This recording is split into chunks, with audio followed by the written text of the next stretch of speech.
Pleasant night, and welcome to another edition or another program of Sankofa Central Room, a school without walls where we discuss topics that affects members of our community, um, whether it be religious or social.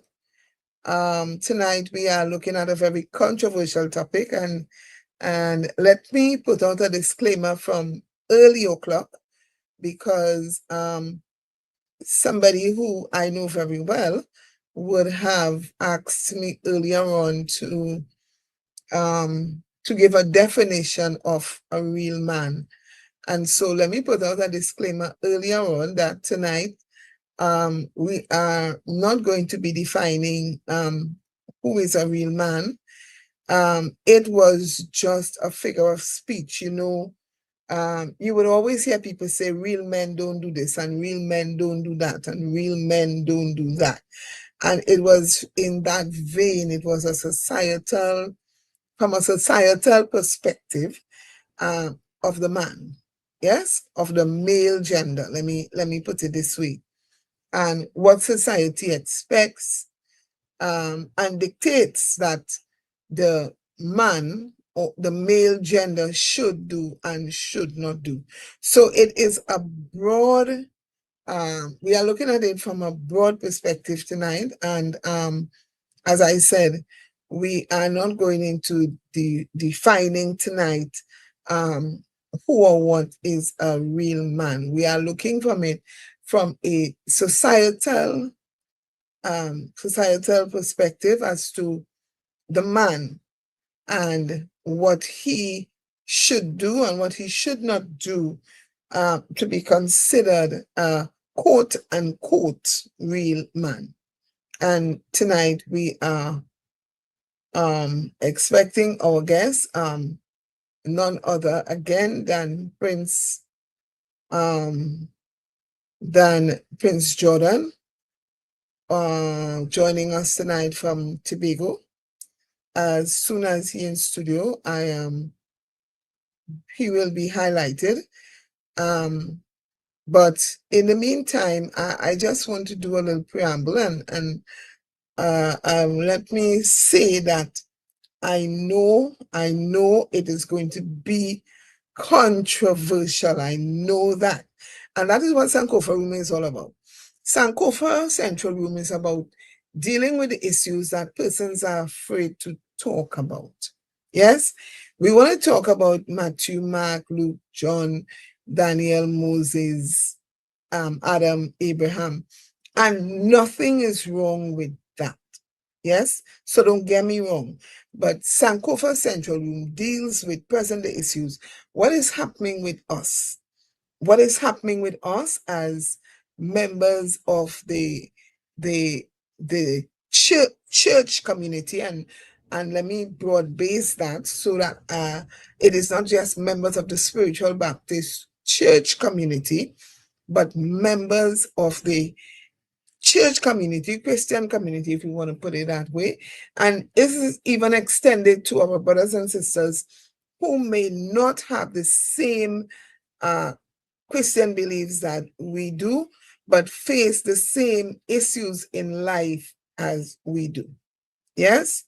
And so let me say good night to Sister Beverly Bernard, to Ermin Steele, to Violet Alexander, Helen Martin, Marcia Gibbons, members of Mount Pisgah Spiritual Baptist Church, to our very own man behind the scene, Shepherd Christian Dalrymple, to my brother,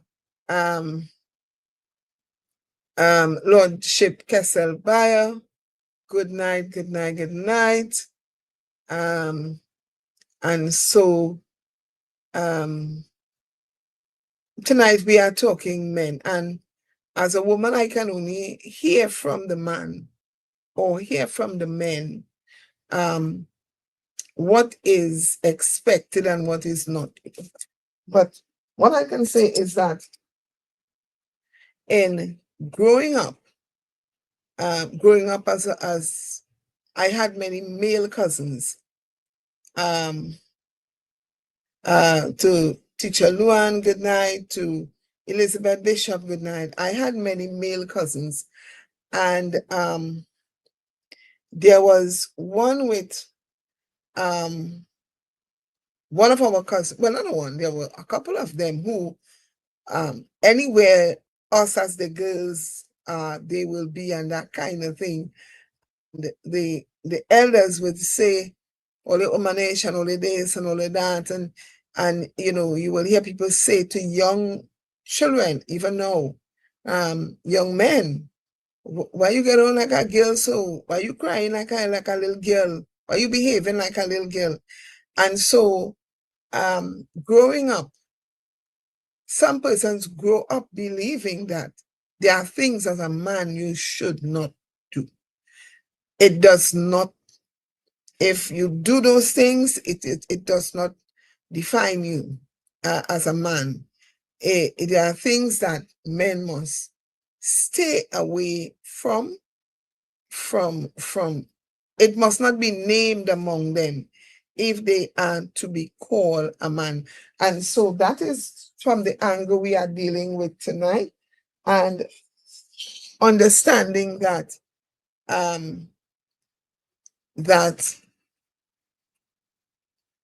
men have their own issues that they face, contrary to what most women believe. Let me say goodnight to Carlos Joseph. Hey, let me say goodnight to my son from the BVI, the one and only, the Admiral himself, Admiral Kwau, blessed night, and our guest is here. Yes, our guest is here, and with that same calm persona, let me say good night to you, Prince Jordan, and welcome again in such a quick space of time. Central Room. Pleasant evening and thanks for having me. After our last show last week, immediately persons started to say, bring you back. But it was interesting that a couple of the people, more than a couple of the people, were saying, bring you back to talk about men in general and issues that men face, not particularly young men only, right? And so, hence the reason and I thank you for making the time to come again so quickly. I want to start by saying that men, Lordship Bayer is saying good night to you, Prince. Blessed night, blessed night. Um, Society, let me put it this way. Society has um has put its own pressure on the male gender. Let me just say this. And so there are things that if a man were to exhibit or to um to be a part of, according to society, he is not considered a real man. He's soft, and all these negative adjectives are attached to that. So tonight we want to look a little bit and bring to an awareness of persons at the end of this, all of this, that men are human beings. Men have emotions. Men feel. Men endure. Men, all the things that women go through, men go through as well. Yes? And so they one of the famous one, and where I want to start with,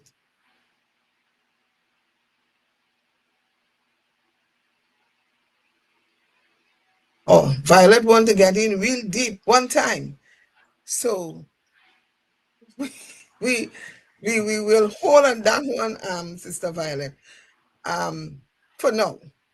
Um we look at the man, and persons will say that real men don't cry, or real men are to not supposed to shed tears. And I was saying before you came on, even now, um, people will say to young boys, you crying like a little girl, so you behaving like a sissy.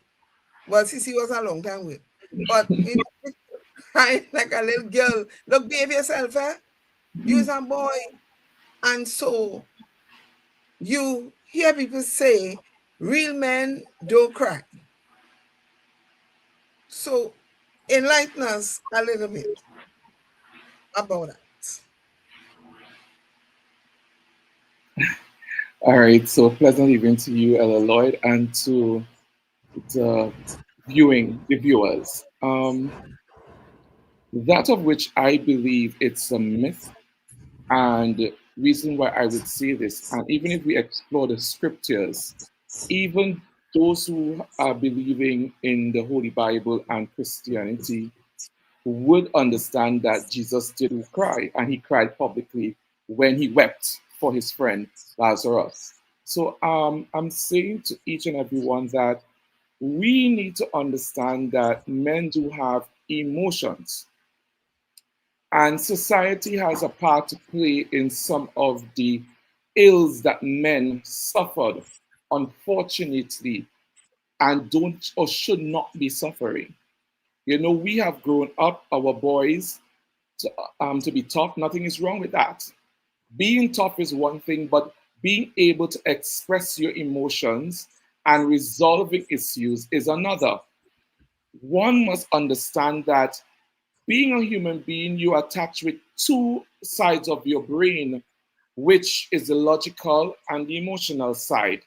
And of course, men are tended to be that person that operates from the logical more than the emotional, whereas the feminine energy operates from the emotional more than the logical.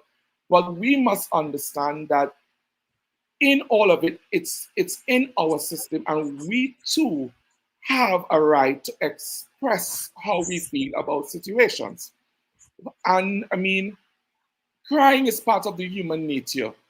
Anything that happens to us that affects us emotionally, tears do come to our eyes. And we even have men where we have taught them, even some women, little girls, we have taught them that do not cry and let anyone see that you cry. Let no one see your weakness.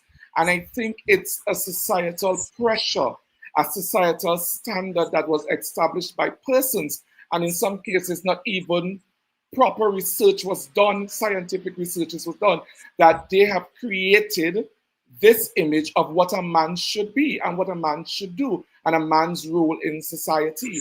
And I say this to say that every single culture around the world, you will see the different expectations of what a man should do. Although there are things in common, but there are instances where we have people allowed to go to seek professional help to allow them to deal and overcome some of the internal issues.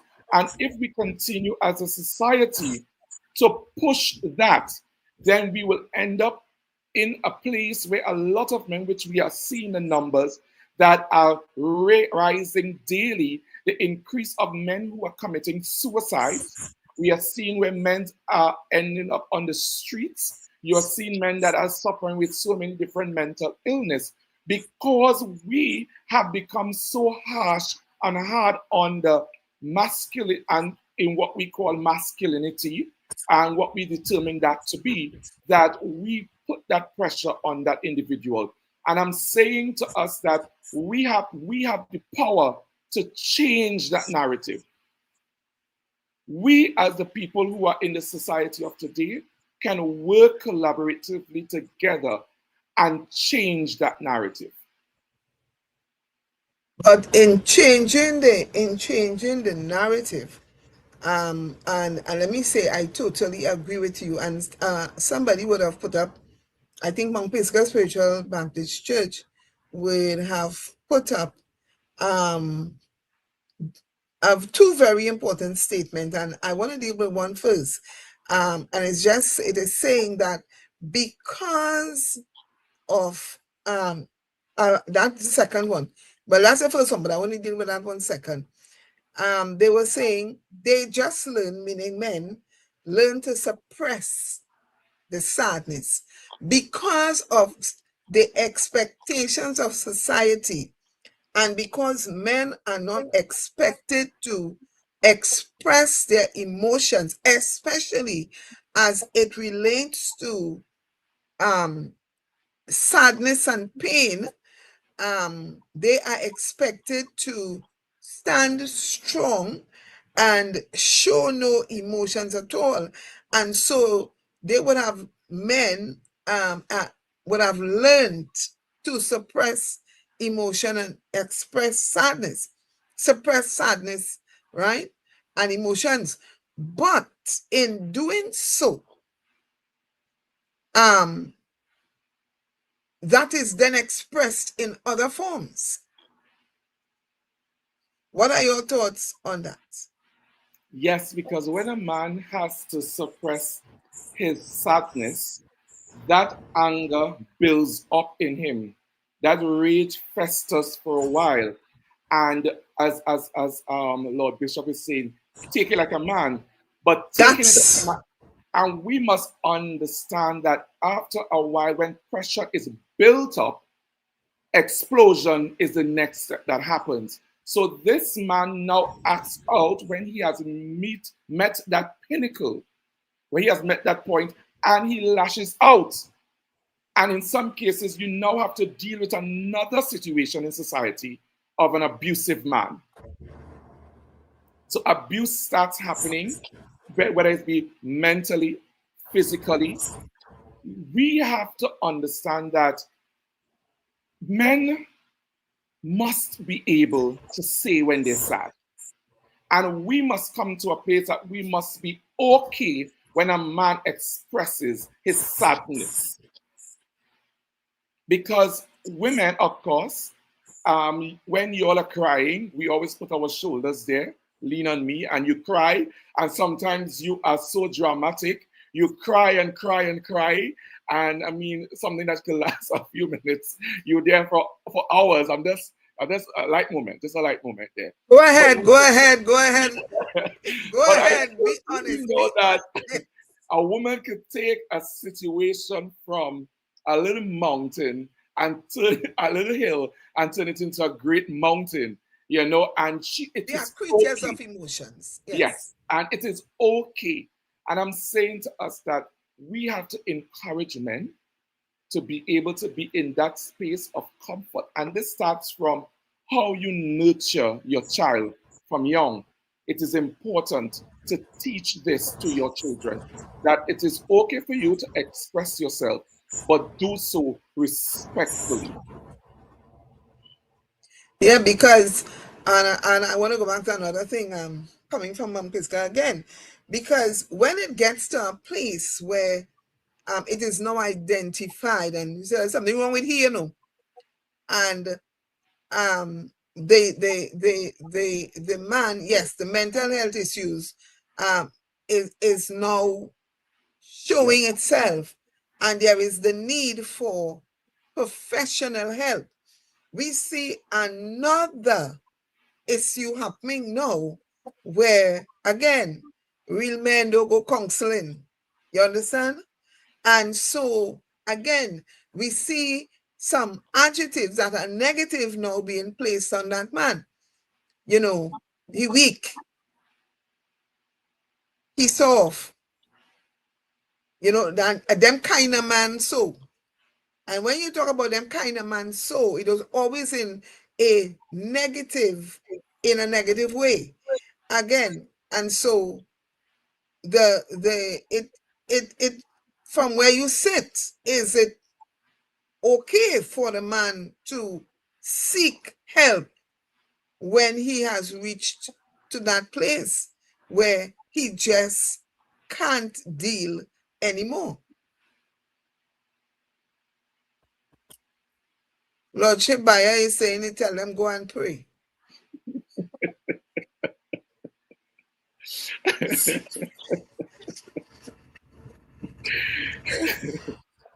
I think that it is okay for us to tell them to seek help. We have to foster that culture in our people. We have to foster and say that I will say this: it takes a couple persons to set precedents. And even let me just use this example, even within our spiritual Baptist community.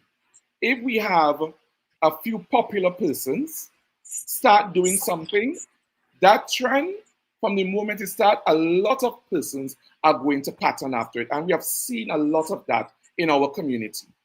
Even sometimes in the order of the choruses in which it is sung, you see it almost everywhere you go, you can see it because persons follow it. I'm saying that we too must start as a church, the church has a responsibility to fight against the ills of society. We are supposed to be able to say to a man that if you have problems, you need to seek help. And we must be able to diagnose that as early as possible. It helps because sometimes when something goes too deep and it's far gone, when the horse is out of the stable, it sets free, it runs. And sometimes it's hard to catch back that horse. And that will lead to homelessness and all of that, all of that as it goes with society, with men when they go to that place. So we are saying that regular checkup on men is okay. We must normalize that. A woman must understand that, okay, if your husband comes home and he says that he had a really hard day at work, you must be able to say, well, let's talk about the day. What happened? And you must understand that, okay, it is okay to allow him to express himself there. He releases the stress. He allows himself to be more calm, that he can go to bed, relax, and wake up. But sometimes we have cases where men are stressed at work, stressed at home, and even stressed at church. And there is no avenue for that man to seek help, because sometimes men come to church seeking help. And sometimes the help that they seek, they become victims of other things. That's another story.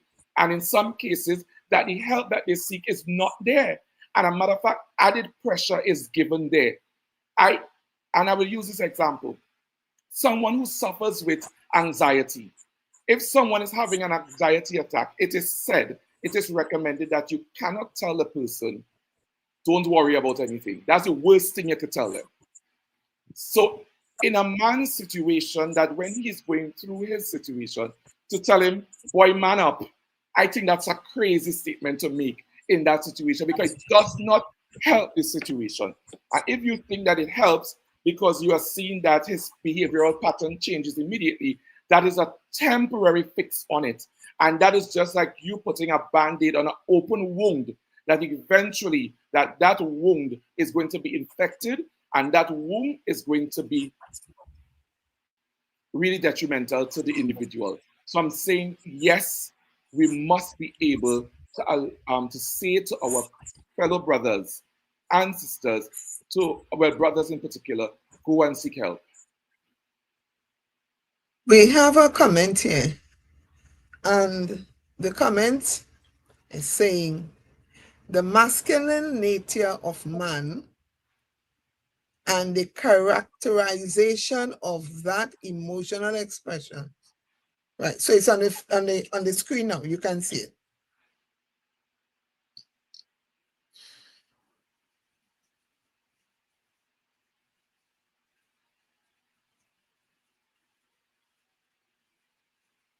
I understand what you're saying. in this regard. But that is what society sees us as. That's the perception of society, that, and society's persons, that's what their perception. Because we could have said that Jesus was weak when he wept. We could have said that. We could have said that. Was he weak? It shows to us that it is okay, that this is what makes us up. This is part of us, and it's not something that we can remove permanently from within. It makes us as part of us. So if you have an organ in your body, the reason why the organ is there because it's functioning there. So how can you ignore that organ? If you ignore that organ, that is going to affect the whole operation of the entire body.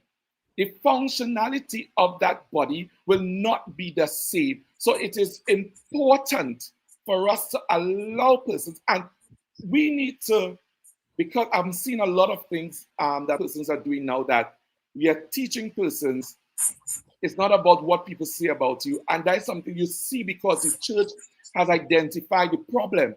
And you're saying it's not what you're called, but what your answer to why do you think we say this thing? Because we want to build a better character. We want to build stronger individuals. So we must be able to say that, block out the negatives that society pushes and forces on out. Your personal belief should not be forced on anyone. And anyone must be in a position to adopt or deny your personal belief. And I think that comes with respect. And you see, that's the thing, because I mean, this may sound kind of jokey that was up there. You know, why are you sending me to kill the cockroach? Because I afraid that it fly on me too, even though I am the man. Yeah. The same fear you have as the woman, I have it as a man. But you as a woman sees that I must go and kill the cockroach, the frog, the snake, because you name man, you know? And I must hide behind you while you face the fears. Yes? And again, that's a societal thing. Somebody is saying, who taught men to be macho? And that the answer to that is their mothers, the neighbors, the teachers, the girlfriends. Society did that. Society Taught the man to be how he is. You know, because when we class or we categorize women and men, right? Women are creatures of emotion. We know that we're very emotional. We touchy, we clingy, in some regards, some more than others. Yes, but not is attached to the man, because the man, somewhere I'm saying that I'm looking at something here, because the man is expected to be the superhero of the relationship, the superhero of the marriage. He is expected to be the superhero. And we do not understand the pressures that we put on men. And so men, sometimes they are pushed in such a way that somebody is saying this is a topic to sip and chat.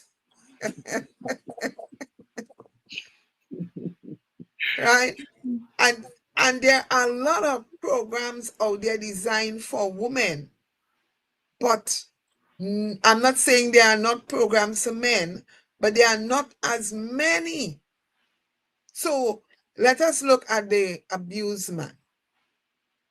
So just how you have domestic violence and women are abused, you have domestic violence and men are abused.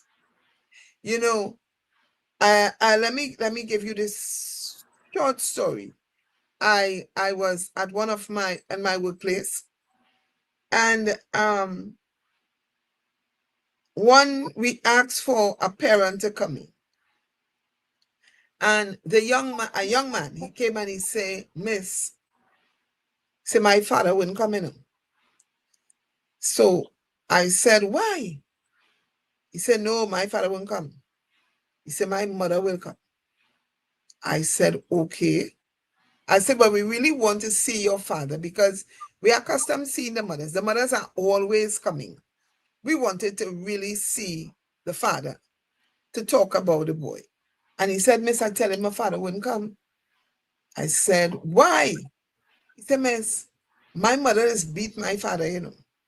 Wow. And that was the first time I was made to understand that men are physically abused. So I said, what? He said, yes, my mother's beat my father. I said, you joking? He said, Miss, when my mother come here, you will see what I'm talking about. Say she's working construction. He said, and she just beat my father. When the woman came, she looked very masculine. She spoke very masculine. She behaved very masculine and all of that. And I am being honest with you. While I am speaking to her about what it is I want to speak to her about, I'm looking beyond that. And I am looking at the woman and I am saying in my mind, my God. Yeah. So how do we deal? How do, you know, the man, we would have heard stories of men saying they went to report domestic violence and they were laughed at. Yes. So how do we deal? How do we encourage the man who is in an abusive situation to understand that he is still a man? Mm-hmm.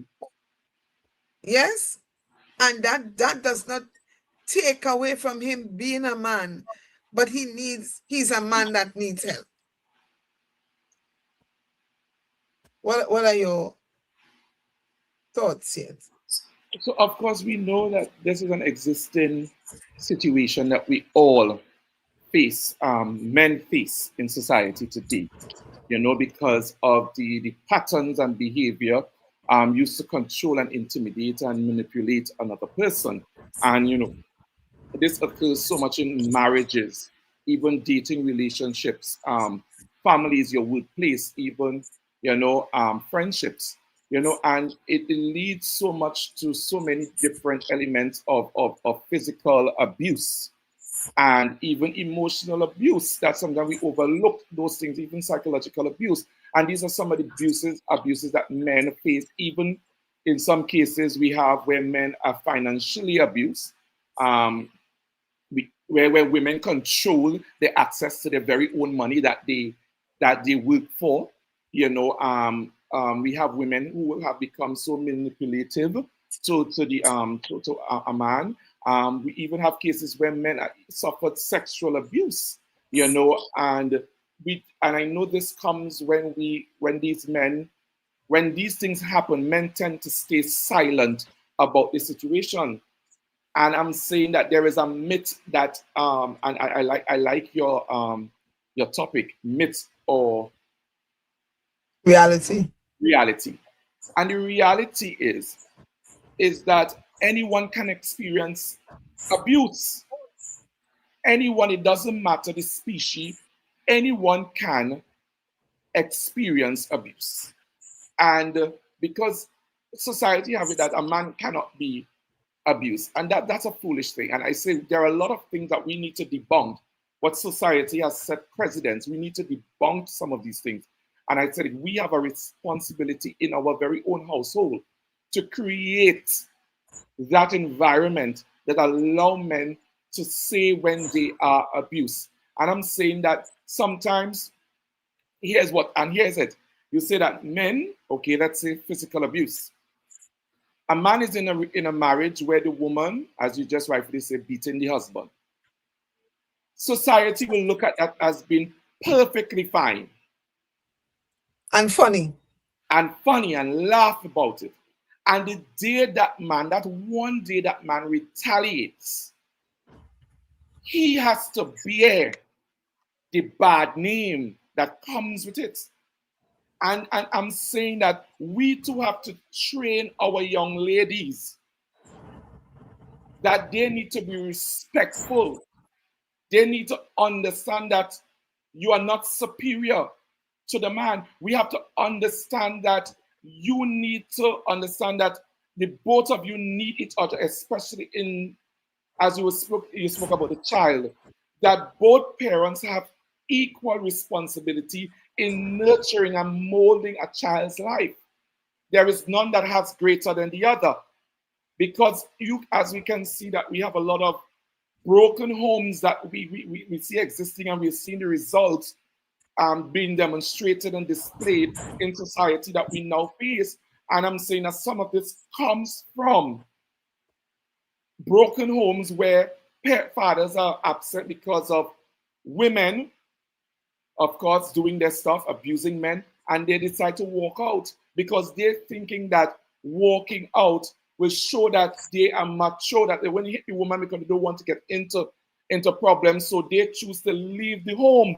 And that home is now absent, has a void of a missing father figure, a missing male figure in the house.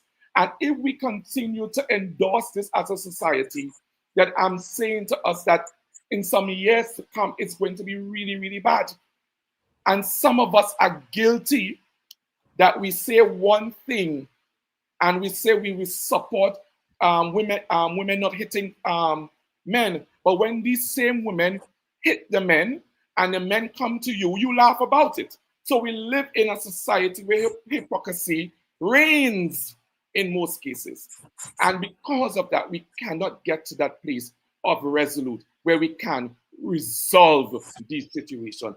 We have the power to change that. And if everyone starts within their home, then it will automatically have an outspill in society and change would happen. Very much so.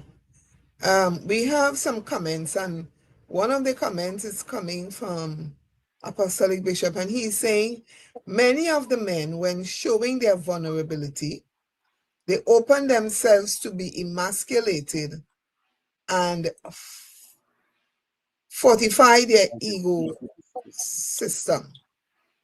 And I want to add to this. I want to say that in some cases where not just showing their vulnerability, but in some cases where men are quiet,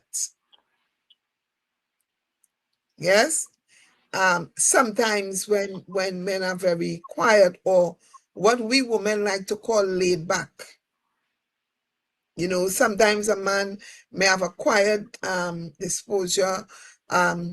We look at that man and we say that he too slow, he too laid back, he too, he's not a go-getter kind of thing. And in some cases, and I have seen that over and over. Women start to speak to men like they're their children. Sometimes I always tell the church, women who have husband, decide if that is your child or your husband. Decide if he is a man or a boy, because you cannot emasculate him and then expect him to perform husbandly duties, because he himself will not know which role to pick up when. Yes, I have seen women speak to men like the little schoolboys in khaki pants, and then expect that they will now pick up their role and function of the husband, so that while we say we want to have good men, whatever we call good men, when men present themselves in a certain way, as I said, they are open to emasculation. What are your thoughts on that?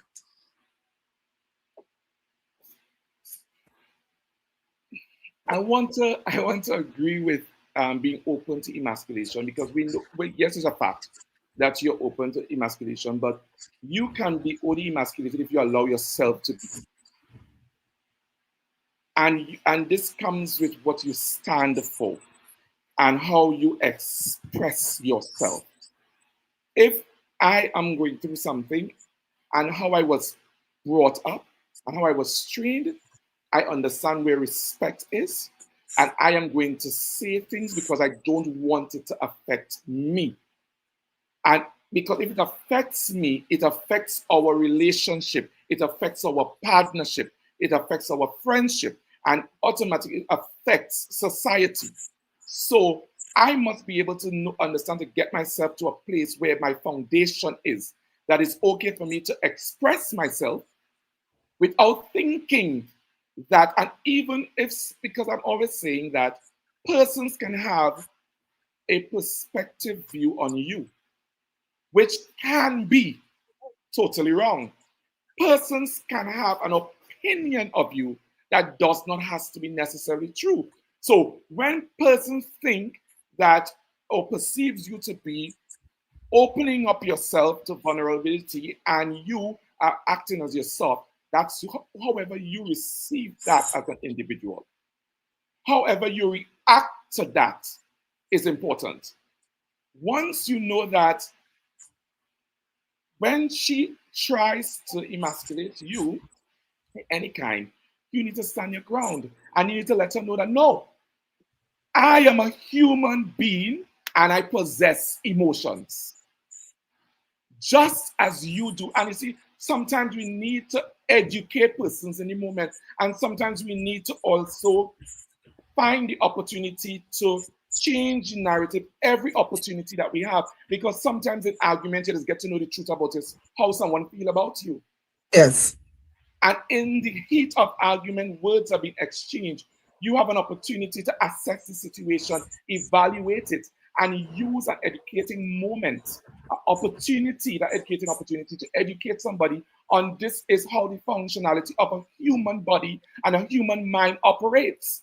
And I am thinking now that I want to use my emotional side of my brain because I am feeling something inside. And after which, I can now think on the logical side by finding the absolute solution to the problem where we both can sit, where you are now forcing that woman who uses most of her emotional side to now start.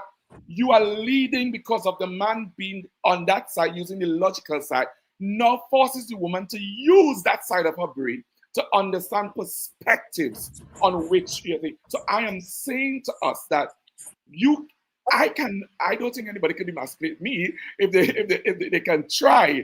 I mean, but I will not accept that because I understand what a human is. I'm first human, and being the species of a male, I understand that I possess emotions, and I it is okay for me to express so whenever.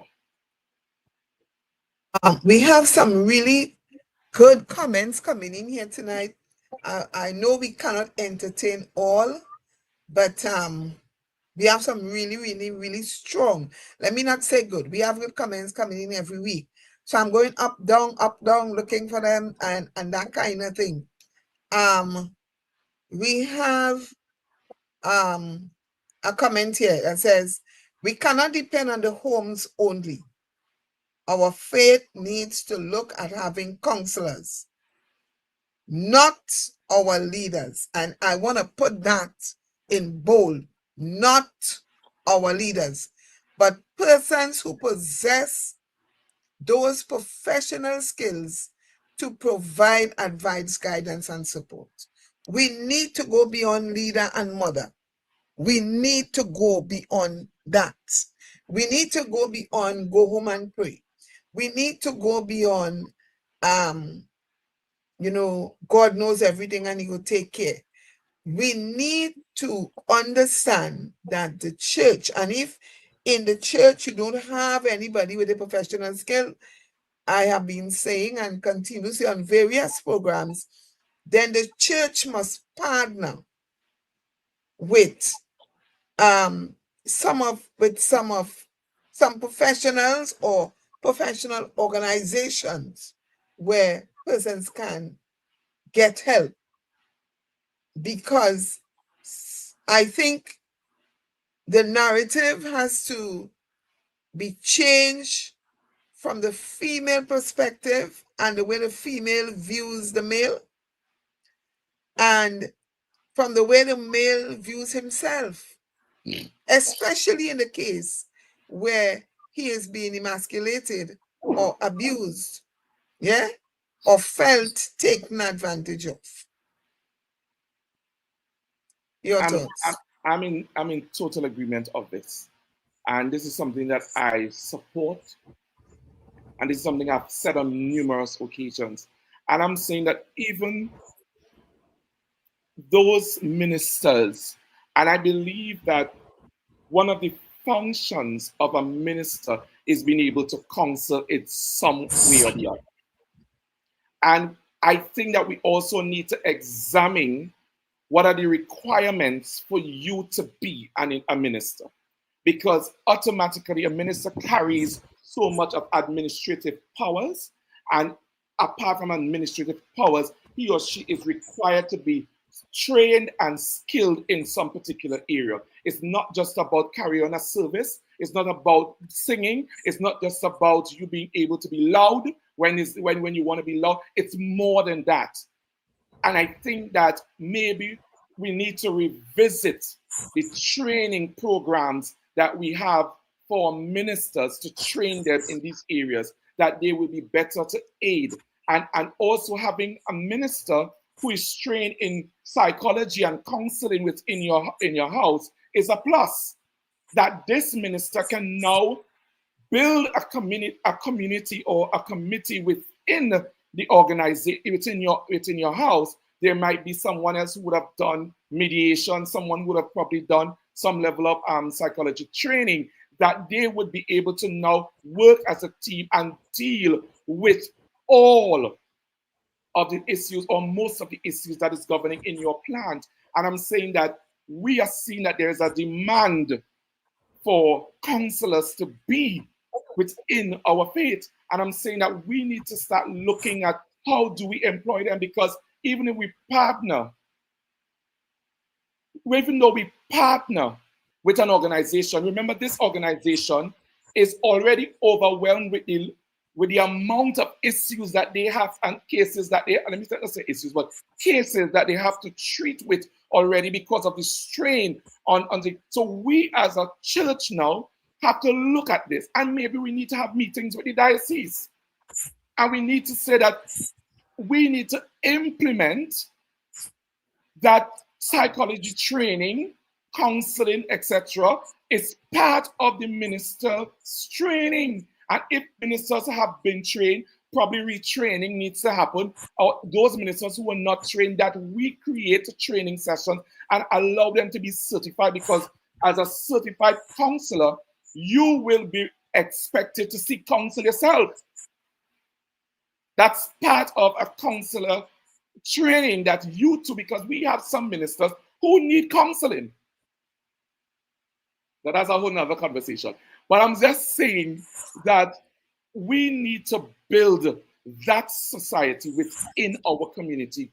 And I think we need to start by having more and more persons involved. We need to recruit those persons instead of just wanting to depend on one small body of people. And also, we all have a responsibility that when we have access to information, we like now we are having access to this information, we are identifying the problems. We identify issues and problems in society, but how many of us work as an individual in your home to help? Because you can't just depend on the church alone to do it. Everyone has a sole responsibility, especially when you have a child in your care. You are looked at as a parent, as a counselor. You are looked at the parent as an educator. You are looked at the parent, and the list goes on and on and on. And you, at some level, as a parent, have a responsibility to counsel your child in some areas. So information is out there, just as we go looking for information. For example, if there is a drama, we will find the drama. on the social media. Those who say that they're tech savvy and ain't tech savvy, they're finding it. They're going to ask somebody who tech savvy because they have great interest in this. And this comes to my point. How much interest do we really have in bettering our community? How much interest do we really have in serving one another? How much interest do we really have in wanting to see that there is healing inside of our faith and society? How many of us have set the agenda to help? And to help is first to educate yourself on matters, because there are situations that you will not. And if we could nip these things at the bud from an early stage, it will not grow into a great monster that will now be a collective bunch of people to now fight against this monster. We don't need to allow a stone to turn into a big rock. We can treat with these things, and it starts in your home. Every single person has a responsibility. So we have a responsibility, and we should not always be looking outside. But most times we look outside for the answers. And now, don't get me wrong, where we really have persons who genuinely cannot treat with the situations at home. That's another conversation to have. But we have that responsibility. We have it. We have it. And even, for example, we need to start to break down society walls. Society has built some walls that has imprisoned the minds of many.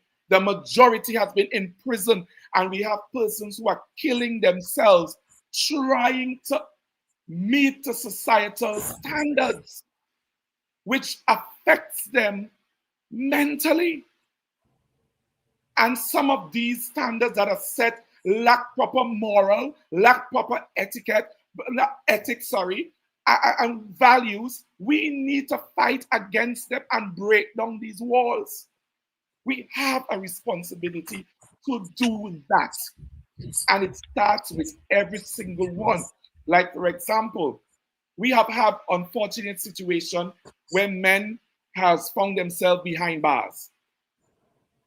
From the moment a man goes into that place, we demonize him. We cast him as a monster. He's not a good person anymore. But when this person comes back, what about reintegrating them back into society? Because that person might have just made a mistake. The intention was not there to do it. But circumstances, we don't know the circumstances. So we need a whole other thing. And because of that, that's a dark cloud over that individual's head that he has to now go on and fight every single day of his life. He has to fight.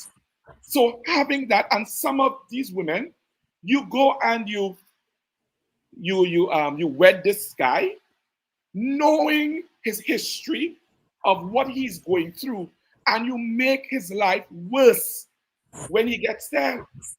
When you have to understand that what he has been through and he needs healing, and I need to be a part of his healing journey. I need to contribute. I'm a contributing factor to his healing journey. And this could go on. It's a really deep, deep thing. It's really deep, and it's vast and wide. And I'm saying that in all I'm saying, every single person is needed. And the first thing we need to do is to break down some societal standards that has created prisons for our young men. So true. So true. So true. There was a thing here I wanted to, we look for it, right? From Mount Pisgah Spiritual Baptist Church. And it says, to every man listening who has felt small, silenced, or devalued. Okay, so it's up on the screen. You can see it there.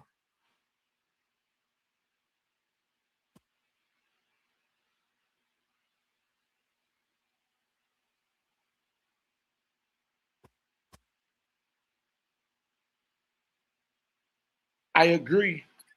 And that's what I'm saying. That's what I'm saying. We have the power to reclaim our lives. We have that. We will fall short.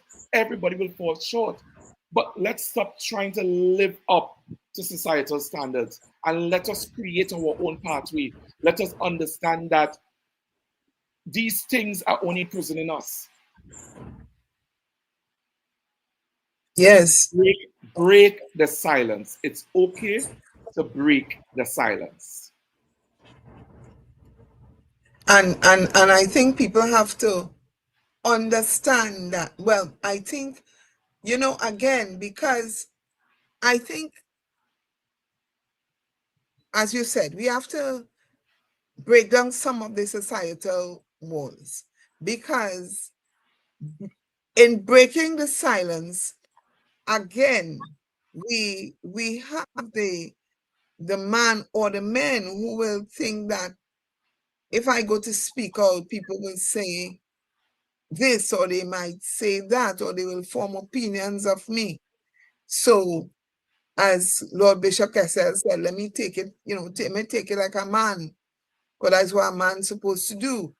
And men suffer in silence because, and in some cases, they look for help in the wrong places or the wrong kind of help, because it is what they know and understand, because going for professional help, again, it is how opinions will be formed, based on what action the man decides to take. So rather than all of that, you know what? Let me just get next woman. Let me just drink some rum. Let me smoke a cigarette and cool my head. Let me smoke a weed. Let me take some drugs. And so the list can go on and on and on as to the let me. You understand? And it is because of being afraid that people will form opinions if I choose to break the silence and get help.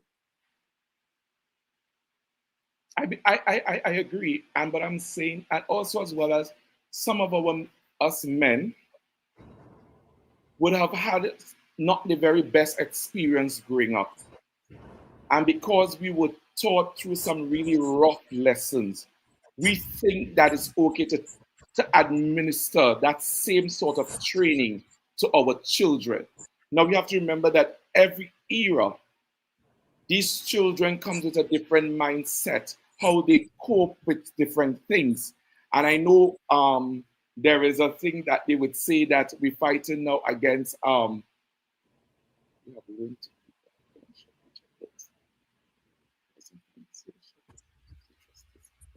Yes. Did you see the whole that whole I didn't get to see the last part. I read up to trust. Shepherd Christian, could you bring back up that comment, please?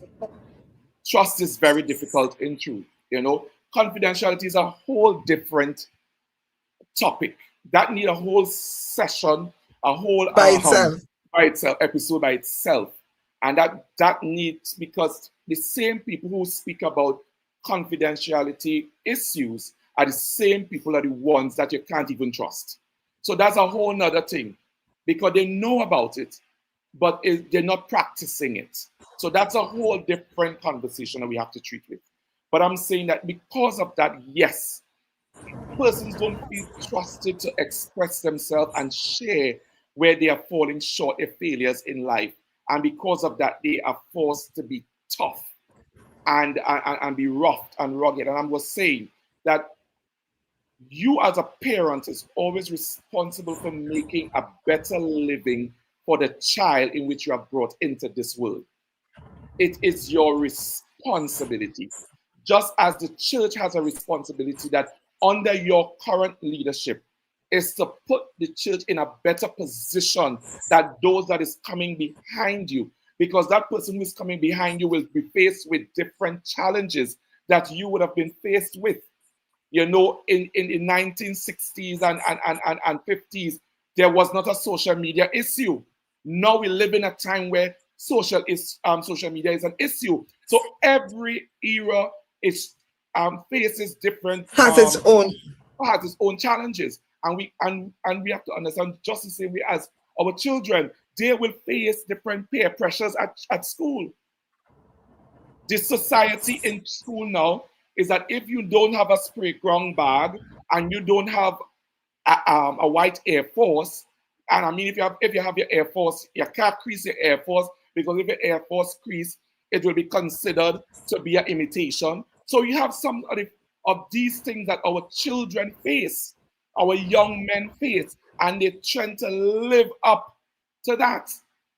And I'm saying to each and every father that is on, we have a responsibility to educate our children and make a better living environment for our children, and encourage our children not to die while trying to meet societal standards.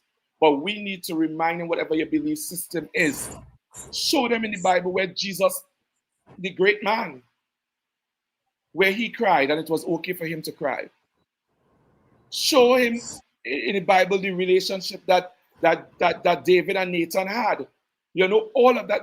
There are so many different examples within the word that we can show to our children, because we are believers of the word. And if you're believers of the word, you can express and show these things, and allow your children to express themselves.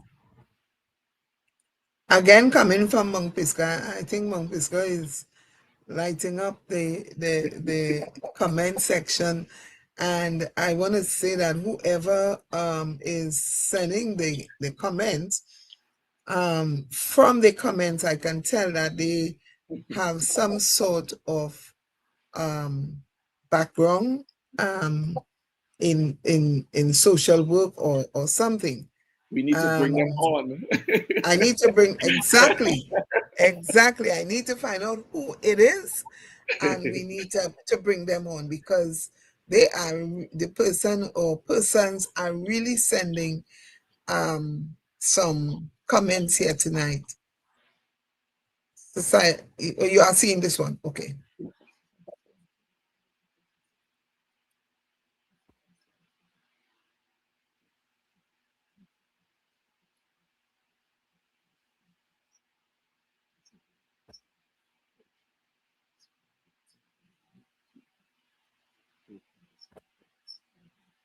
Yes. Yes. Basically what I was saying. Yes. Yes. Remember we were saying that the narrative has to change as it relates to the woman as well. You know, when we think about the woman in this room and the woman throughout our community, right?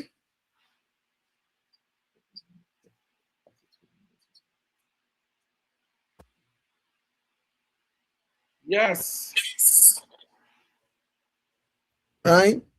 And so we have to understand that the narrative has to change all around.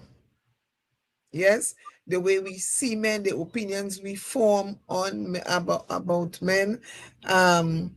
We have Lord Bishop giving a thing. Yeah, he said, imagine going to your elder, leader, mother about your issues, and then that leader sharing your issues with the church members, and then you are judged and laughed at. And again, these are some of the reasons why persons, especially men, don't come to the forefront, because men do not, well, let me say, most men do not like confrontation. You know, you have the man who, I mean, he will confront you and whatever. But a lot of men really don't like confrontation. So it is suffer in silence rather than speak. Right? And we need to protect our men, especially, and protect our community where confidentiality is concerned. We really need to spend some time in that area in implementing some stuff that will really, really have true results from it. Because we cannot continue like this as a society. and we cannot No, just we leave it cannot. up.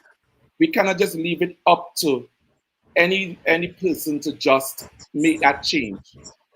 And I say that when you want change, we have to implement some rules and regulations. We need to implement some laws. Definitely. And once we have done that, it starts changing the behavioral pattern of persons. Because some people think that freedom of speech is freedom of speech. You could just say anything you want. But Anything freedom you of want anyway. anyway, it don't work like that. And until we start seeing a proper structure, correctional structure, that corrects these things, that hold persons accountable for these things, you will start seeing a drastic change faster than you can imagine. So we have another comment coming from Monk Piska, and it says, we cannot build a healthy community on the backs of broken men. Okay, so it's on the screen now. When we protect and encourage men's mental health, we aren't just helping them. We are healing our families, strengthening our partnership, and showing our young boys that it is safe to be fully human. Let's use our voices, our empathy, and our influence to shatter the stigma. Let's let our men know we see you, we appreciate you, and you don't have to carry it all alone. I mean, you couldn't say it better. We couldn't say it better than That's very this. profound, and because Very. it's a reality. Because the children come to the men for help, advice, when he or she is going through something. The wife comes to the husband when she is experiencing something. Who does the man go to?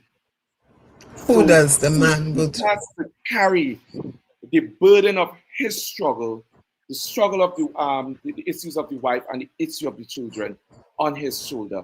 And I'm saying that it should be a situation where you're supposed to be able to share the burden. You're supposed to be able to help assist in resolving issues and lightening the burden that allows him to get back to that place of functioning well and understand that it's okay to be fully human, as they rightfully say. And so we have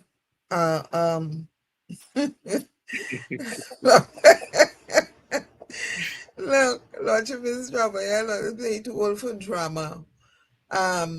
We have a comment coming from our own man in studio, and he's saying there is a lack of appreciation for the efforts and work done by men.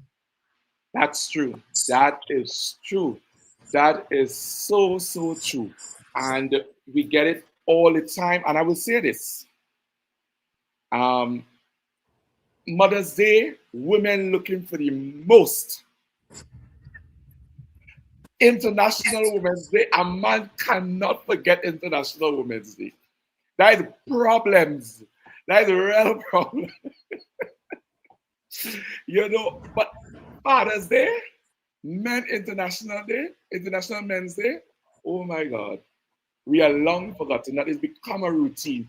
And I as I in another room that we were having a discussion, I would have said to the individuals, I said, you ever realize that Francis Fashion and all those persons usually open up on Father's Day and International Men's Day? It doesn't matter what time it falls, because women tend to forget us. And they always do last minute shopping. So it is open that you go and you grab a suit, you grab a tie, you grab a socks, you grab a underwear, and you come. So they are open to facilitate that you are really overlook our hard work. And it's something that has to change. It has to change. And then we have another situation where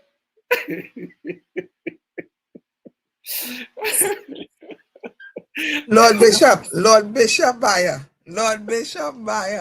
That is not true.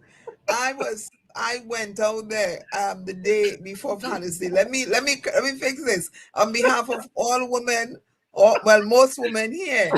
We do remember you guys. I went shopping, and I was surprised to see the amount of persons and traffic jam on the road. I was like, "What is all this traffic jam about?" Then I was reminded it's Father's Day. People, I told they say people don't shop for You Father's see, Day. you was Yes, reminded then, only then. no, but I was heading to shop. I was really just surprised to see the amount of traffic. So, but that's true. I'm being honest. But yes, I mean, we do appreciate you guys, but the thing about it is there is more variety for who does get suit. He always getting suit. Lord, Lord Bishop, behave yourself. Behave yourself, behave. Right? You know, um, we have we have a comment here that I want to share, and it says, what are some of the steps to help protect our men? And so we looking at this at solution, and I really appreciate this, because a lot of time we persons will comment on what is happening and how it's happening, but we get very few persons who will attempt to or um try to help in case in with some solutions. Yes. Listen without judging. That's a big one. Try having intimate conversation with men. That's another big one. Create a safe space for men. Show appreciation, etc. Let women know that our men have emotions. You see all of these here? All four of these points or points of advice or what have you are very strong points. Yes, they are. And should they be practiced or implemented, I think it will have an impact, a very strong impact. Yes, I believe so too. But time and time after, we all find the solution. We know the solution. We come up with the solution, but application is another. How many, persons apply such, to ensure that we move in that right direction? And I'm sure that is not now that we have had these issues and not now that we have suggested and recommended solutions. But how many persons are listening? How many persons are actually making the move?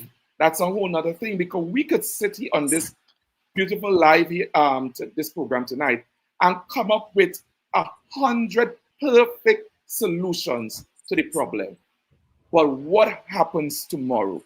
How many persons, apart from saying that the program was really good, apart from saying that the points were really covered and we got some solutions to it and whatever, how many persons are actually applying themselves after to see the change that we all desire among our people? That's the question. And we all we have the knowledge, we have the information, but it's always a question about application thereafter.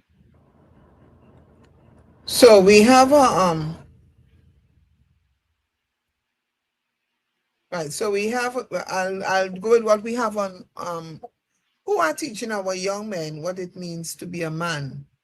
Being a man is not being a gangster. Teach them that speaking the Queen's language does not make you a woman.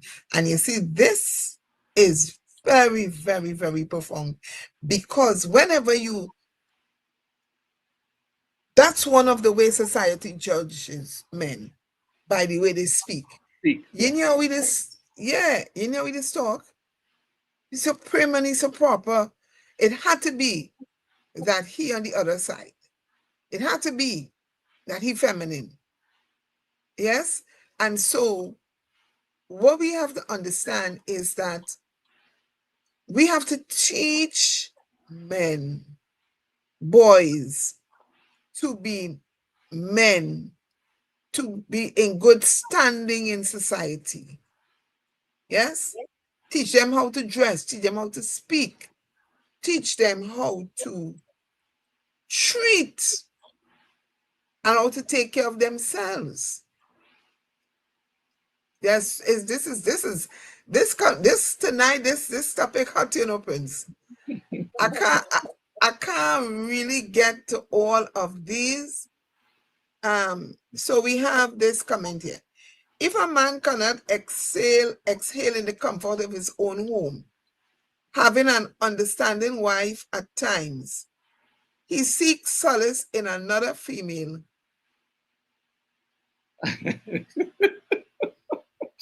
Yes, Okay. and most times sometimes that's what happens, because Plenty time, Prince. the comfort that he looks for, he finds it elsewhere. But is it right? It's not right. But I'm saying that you women have to understand, if it is that something is annoying the guy, work on it. Because if something is annoying you, you are expecting him to work on it.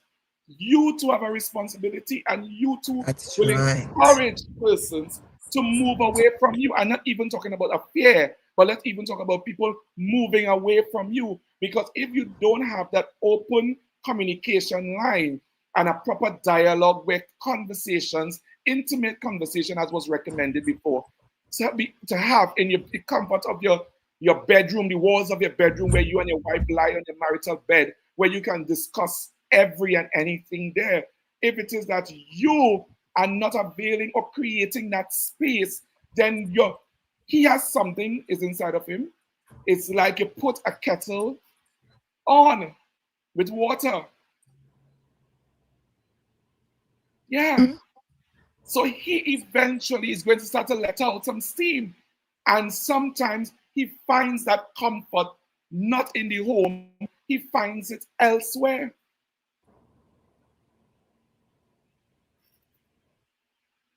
That's right. That's right. We have Mount Pisgah coming again. The golden rule: don't try to force an emotional breakthrough. Right? On day one, simply acknowledge that you notice his stress and that you are in his corner. Is often the exact anchor he needs to start turning things. And that is so true, because I grew up looking at my my grandparents, and my grandparents had 2 rooms. My grandmother had her own room with her own bed, and my grandfather had his own room with his own bed. And I was wondering, but growing up, you're hearing society say one bed. And one day I asked my grandmother, why is that? She said, sometimes we go through things and we just need our own space, and nothing is wrong with that. But the rooms are next to each other, and that's the next thing, and that's what they basically were saying there.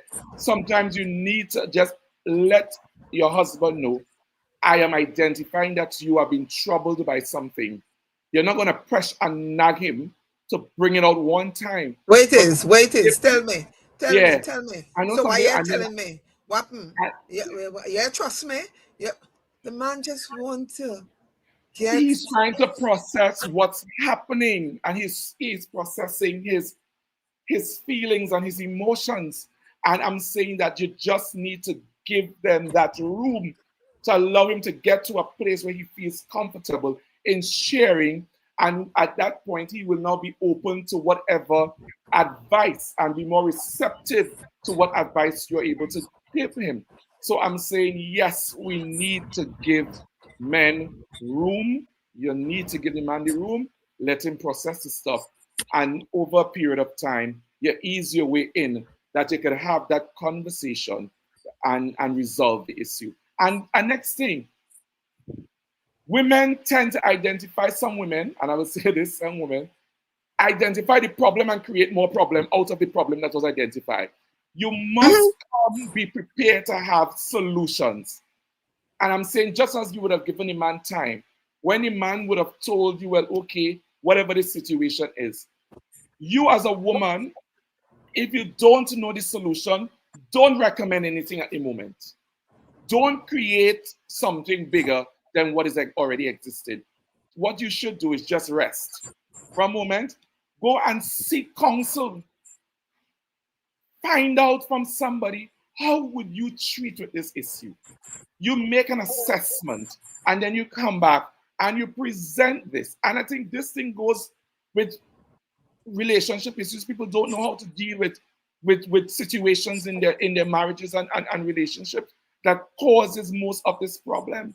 And persons are more problematic than persons that seek resolution and seek to solve issues. It's always about how you feel about it. Sometimes you need to just take emotions out of it, and it's not about you. It's about the other person that is experiencing something. And because you want to make it all about you, you create a bigger mess of the situation that now drowns the guy in his emotions. So he's now forced to find a lifesaver elsewhere. Life raft somewhere to save him from drowning. I want to go back up to this comment that would have come in a little while ago. Blessed night to Mother Ned and to your guests. My take is, what about mothers and dads who were there but not teaching their sons that love, So when they go out into the world, I understand what she's saying. They doesn't know how to love and think it's not his role to really show that part of himself, but expects us to go all out for him. Thank you. And that I was going there next with this conversation. We have the problem where we don't, and listen, I see that, you see that?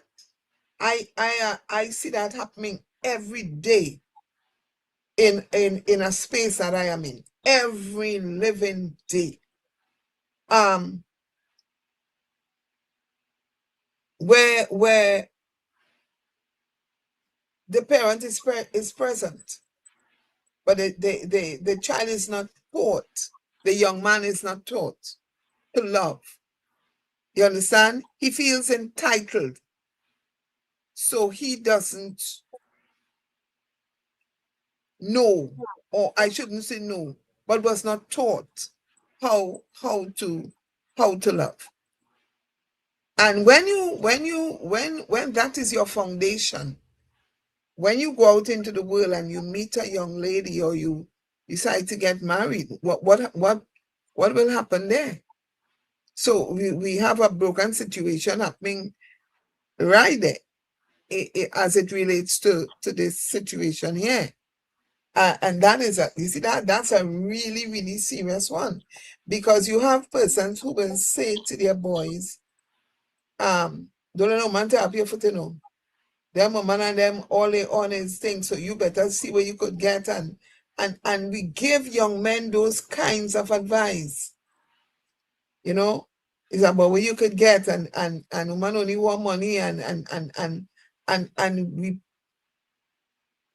some parents, they instill these kind of things in the young man, so when he goes out there into society, he goes with all of this in him, and meets some young lady who falls hell over heel and is all in love, but he does not know and understand that emotion that is called love. What is your take on that? Well, Eleanor, you must also understand that hurt people hurt people, and we have a lot of persons grew up in some unfortunate circumstances where they were never shown love.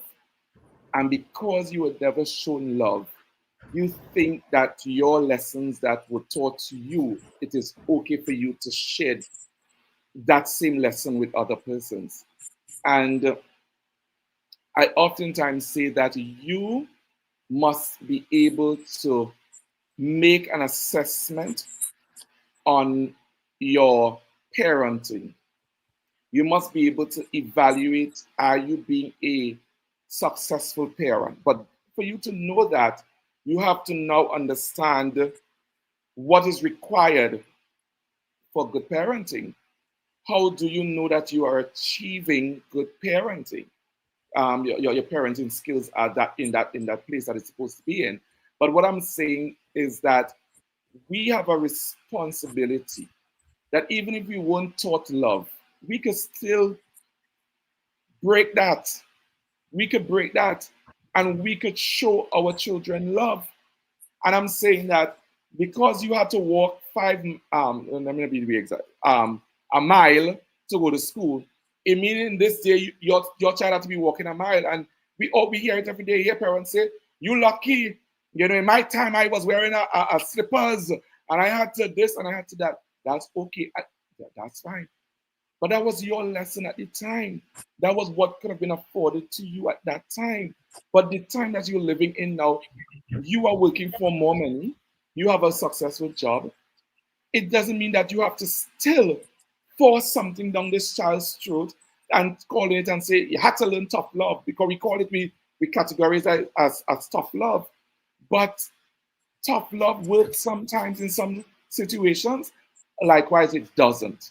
We can love our children, show our children love, because when you show them love, they have no other choice in most cases to reciprocate what they have learned. And you see, and there is a saying that says, "By your fruit I will know you." When you invest these morals and stuff into this child, and you have trained this child up in this particular way, you would see the fruit coming out of that child. So you can tell. So I'm saying that there is a parent and child I would have admired some years ago, that the mother was battered and bruised and all of that, and she had a daughter, and she would have said, I will never, as long as God has given her life, that her daughter will ever suffer or live the life that she lived. And she put everything in place and showed the child the love that the child needed at that time. So that child will be able to pass on, because you are not breaking that generational, whatever, if you want to call it curse, that's you, that is happening. But you need to break that generational behavior. That's okay. It is okay to make that change. I totally agree with that.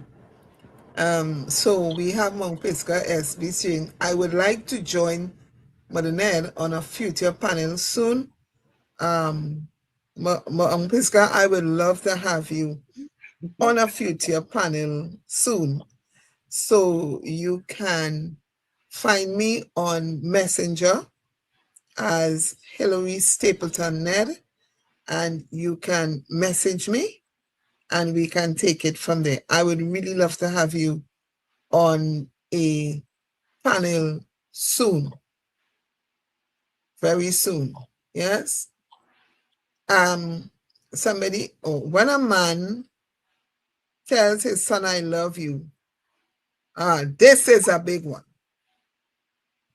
This is a big one. And let me say, not only tell the son I love you, but hug the son. We had a graduation, and the teachers decided that for special awards, they will allow the parent to give that award to the child. And when it was men, the child most outstanding, or that kind of thing, and most improved kind of thing, and that award would have gone to some of the male pupils, and the fathers, you can see it was I mean, not Uncomfortable. all, not all, not all. Let me say not all, but for a couple of them, it was real uncomfortable to hug. And we are saying, come on, daddy, hug him. He did well, you know. But he preferred to give him a bounce and give him a and that is so true because again, the mental, the perception. If you hug up, or you tell your son you love him, a man telling him, it's a perception, how it's perceived. So we are heading in a place where we need to change it. And as you said, from the home, we need to change it.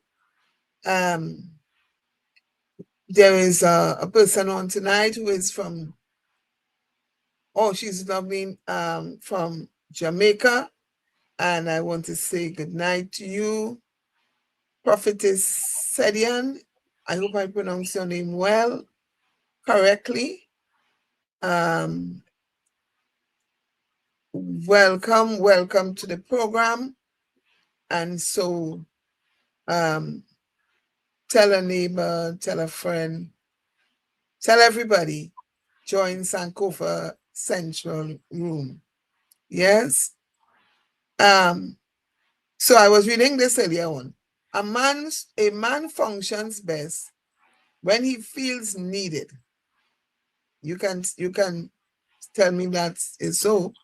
If a woman is self-sufficient and doesn't allow the man to function in his manly role, it makes him feel that he is not an important factor. That's absolutely true. And I think that, and let's even just move away from gender. Anyone functions best when they feel as though they are appreciated and needed. Because once you feel that, you tend to give more of you. You tend to be more invested. You tend to look at ways of improving and enhancing the life of persons that are around you. And that it goes without saying. So I would not even limit it to gender. I would just open it wide. Anyone functions best when they feel needed, and not only needed, but when they feel a level of appreciation. And this is another thing that we need to understand too, that too many times we tend to genderize things. And society, coming to the Lord, I love you dearly. Thank you. I love you too. I'm going to say something that Go ahead. That's what we're here we're for. living in a society where women are so hypocritical. They're very hypocritical, you know. They want to fight for gender equality. But then in certain situations, you want to force the man forward and say, you're supposed to be a man. You got to make up your mind. What you Well, I wouldn't say hypocritical. What I would say, I feel some women a little confused. Because clearly you're confused because one time you could do it. I working for my money and I could do it. I could do it. And the moment the man said, well, okay, you working for your money, I will still contribute to the house, but I saving my money. She then starts to question where the rest of his money going. And that becomes a problem. You see, because, Prince, and I speak on behalf of the women here tonight, when women speak about gender equality, that does not to do with money. In some cases, it's your job, and your Right. job, the job determines the salary. We have that because we see it happening. The pattern of it. I'm not sure if you're aware of some of the issues that come up. And sometimes when persons come before you, sometimes they come to you for advice because they're having a problem with their spouse, and you will be very amazed and shocked sometimes that that money situation is usually something that is It is. and they talk about, you know, that the responsibilities, they want to break it down as to what the man should do, what the woman should do, and and then you want to fight for the same powers that the man has. And as you would say, in terms of position in work, now, okay, Right. being be able to be CEOs and COOs and all of that, which I totally get, and all of that. And you must not be treated as a lesser being, and all of that. And there should be no one superior to the other. And that, so I understand the whole thing, but we still have women.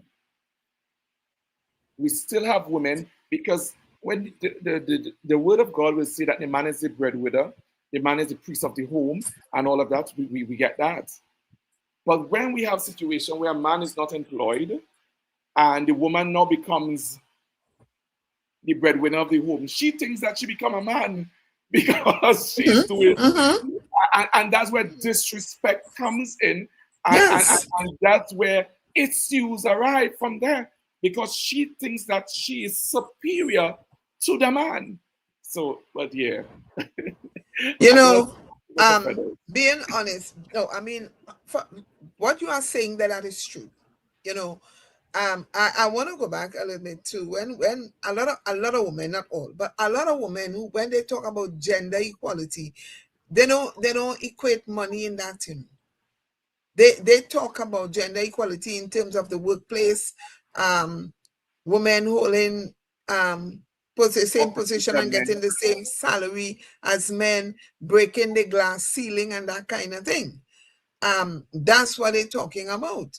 But it's not about the money became, there's always an issue, and that is seen separate and apart in most cases.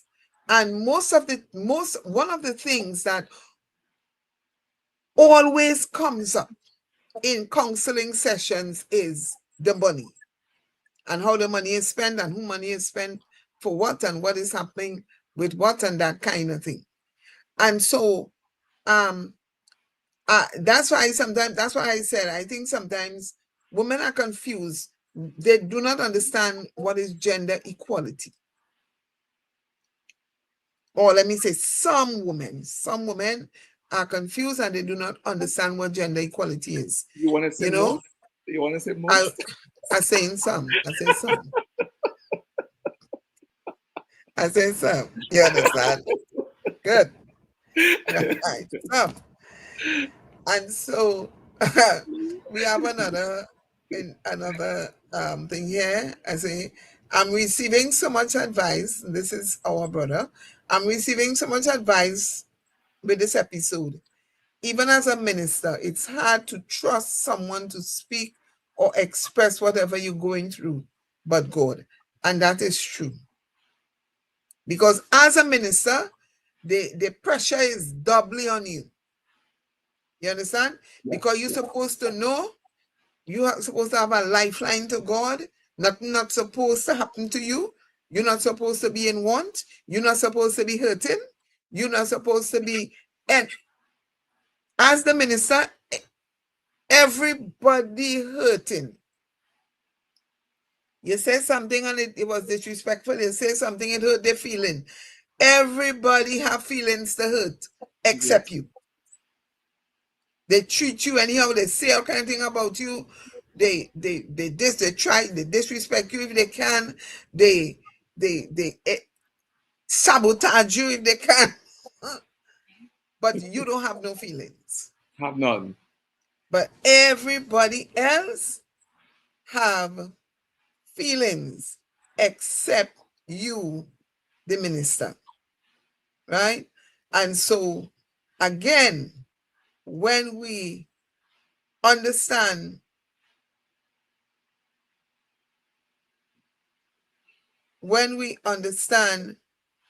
so we have Mampiska again, talking about when these three pillars are strong, men don't just function, they thrive and positively impact those around them. A clear sense of purpose, deep social connection and emotion. I am convinced that whoever is speaking on the heading of Mount Pisgah has a background either in counseling or social work, because the language is coming through. And Yes. I would really love to meet and greet and chat with you soon. Yeah. Yes, you can see the language that is coming through. A clear sense of purpose, deep social connection and emotional intelligence, self-regulation, and don't forget physical wellness and vitality. And I think once we understand that men ought not to just function. The man is not the ATM machine. He is more than that. Yes, yes. Yes, the man is not just to provide your needs, whether it be social, financial, physical, and what about him? About him. You know, we as women, we So they did want. they did psychology and behavioral science. Oh, Yeah. okay, okay. Well, welcome in advance. That's the kind of people that we need to have. Sankofa Central Room, we need to form partners with persons who out there, and because it is about helping. Yes, it is about helping. Ministers have feelings too. Male ministers, let me put it this way. Male ministers have feelings too. And that's true. That is true. And you know, sometimes you see so many ministers, when you speak with them, they suffer so much in silence that persons don't even know. Sometimes they're having a rough time. And even, let's say, for example, a husband and wife that is mother and father of the church. Sometimes the husband seen hell home, and the mother sit down in church like an angel, like she don't do anything, and everybody love mother, and mother so quiet. And that time mother is a devil home, you know, so to speak. Sorry. And I mean that goes both ways, but tonight we're dealing with the man. So I given the blind here tonight. But they see that goes both ways. The leader is a devil home. But in the church, oh Lord, the Holy Ghost and Jesus come down. But tonight we talking about on the men's behalf. So we all have right, that. go ahead. Some of them, us ministers, we are able to, because you can't even preach the sermon. Sometimes the man, so as you said one at a time, if you want to know what the preacher's hurt is, listen to the sermon the preacher preach. Because the preacher preaches hurt, and sometimes the minister now, he's so fearful in some cases to preach his hurt, because he know anytime he preach that is trouble in the house. When he reach home. You know, and we have so many of that happening within our space that people tend to ignore the father figure of the home, and he too have so much to do. And you see it all the time. People tend to run to mother, raise up mother, lift up mother, carry mother bag, do all kind of thing. Mother needs to this, mother under pressure, mother needs to do this. But sometimes father working harder than mother. Sometimes father doing the work in the background. And because it's not about he and about self and praise from other people, but he working hard and he making it look as though it's easy because of the eloquence of how he carry himself and how he do things. And sometimes the mother sits there, she knows she ain't do nothing, but she taking all the praise and all of that. It hurts the guy because he now has to now say, well, nobody's recognizing that I am doing so much. Nobody's recognizing, and that hurts him. That puts him in a position that he becomes so discouraged, and he don't want to do much anymore. And because of that, all issues that are surrounding him tend to come down on him. And then now, when he's not doing, people then now attack him. They attack him Yeah. verbally. They say all kind of things, that he's incompetent, he's not spiritual anymore, he lost his army anointing, he fall from grace, he all of that, and you attack him, and you don't care about the feelings of that individual. Like that individual was once slaving, burning the midnight oil when mother was sleeping and getting dreams. He was up praying and covering you in prayer. He was the one that said, deny himself of food, that he's able to say, okay, let me fast because Lloyd came with a situation and I need to get to seek out God. So I'm going to deny myself some food for 7 days because I had to try and help to get an answer for Elder Lloyd. And you do that, and then somebody else right after, and you repeat that over and over. And when you are molested, they attack you and they say all these things about you. It really hurts the leader and puts him in a position where he can now suffer in silence, and you will see him deteriorating day by day by day. So I'm saying, your ministers do have feeling too. Reach out to them. And sometimes we have to use our discretion. If you see a leader face looking a particular way, know that he's probably overwhelmed. Don't just go and throw your burden on him. Don't just throw your burden, because you have to remember it's one of him and many of you. If you have a congregation of 50, that 50 different individual issues that you have to listen to, that in the 50 individual perspectives that you have to listen to, and that is one. And then after, the church operation is a whole nother thing, and spiritual operations is another, and then you have your personal life, home, and in some cases your job. So all of that is, you have to now be as a leader, a minister, and you have to face with this. So I'm saying and encouraging each and every one, be kind, be appreciative to all your male ministers. Show them some love. Yes, show them some love. Somebody is saying, my sons are grown. My sons, as grown as they are, hug and kiss me anywhere. And honestly, don't think what other people think or believe. And it's simply because of how I raised them and show them love as my parents have. So you see? Excellent. Excellent. And it can go from generation to generation. Yes. Yes. You have to break down those societal walls. Right? And yes, we have to. We have to, and we have to understand, when you teach boys to love, and you teach boys to understand themselves and who they are and all of that, they grow into secure men. Yeah. Because another thing is, sometimes men, believe it or not, are insecure. We believe that insecurity is just a woman thing, that men don't be insecure. You have men who are very, very insecure.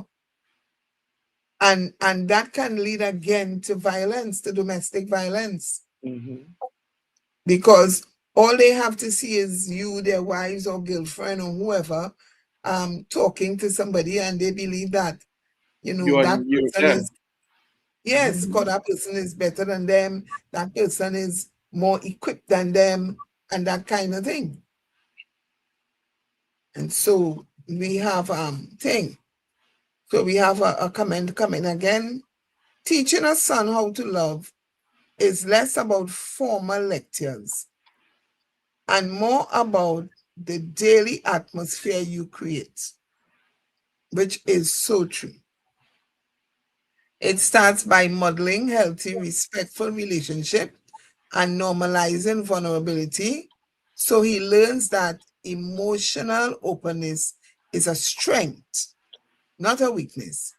By constantly praising his empathy over his performance, respecting his personal boundaries, and surrounding him with steady, unconditional love, you give him the secure blueprint he needs to genuinely connect with and care for others. That's very true. Too.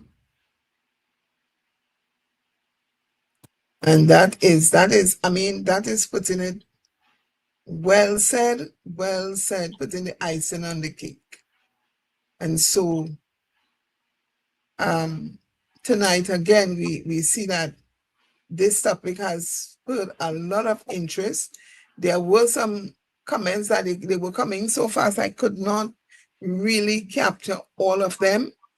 But I think after, when we have time, we can go back and look at the program and see what some persons would have said.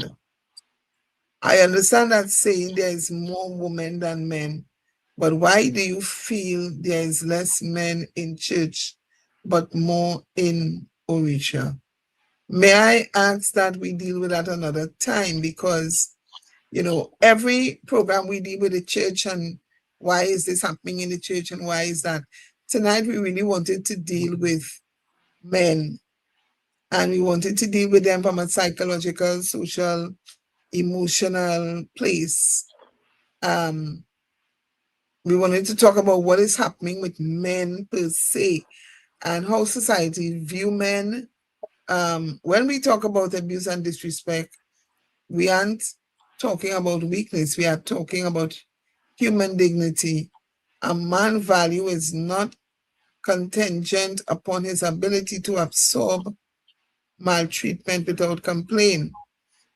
Whether that abuse happens in a relationship or workplace or within a family, it leaves, that's true, scars that are just as real, as painful as any other. And that is true, because the thing about it is, when we look at a man, him being a man is not based on his ability to absorb maltreatment. Yes? And that goes back to the saying when I would have said earlier about putting the band-aid on the open wound and not treating the wound. Right? Somebody said this topic need a part 2. Well, 2 persons. Mount Pisgah Church said part 2, and somebody else is saying this topic need a part 2. But for the part 2, we bringing on Mount Pisgah. Yes? Oh, yes. Oh, yes. Yeah, we bring it on Mount Pisgah in the part 2. So we'll do the part 2, but we'll bring on Mount Pisgah in the part 2, right? And the thing about it is, what do we really call strength? How do we define a man's strength? Is that defined spiritually? Is it defined physically? Is it defined mentally? Is it defined emotionally? How do we really define what makes a man a strong man? It is the same question, or it is like the other question, what makes a man a real man? And that's questions for the next topic, for the next program. But it is interesting to realize that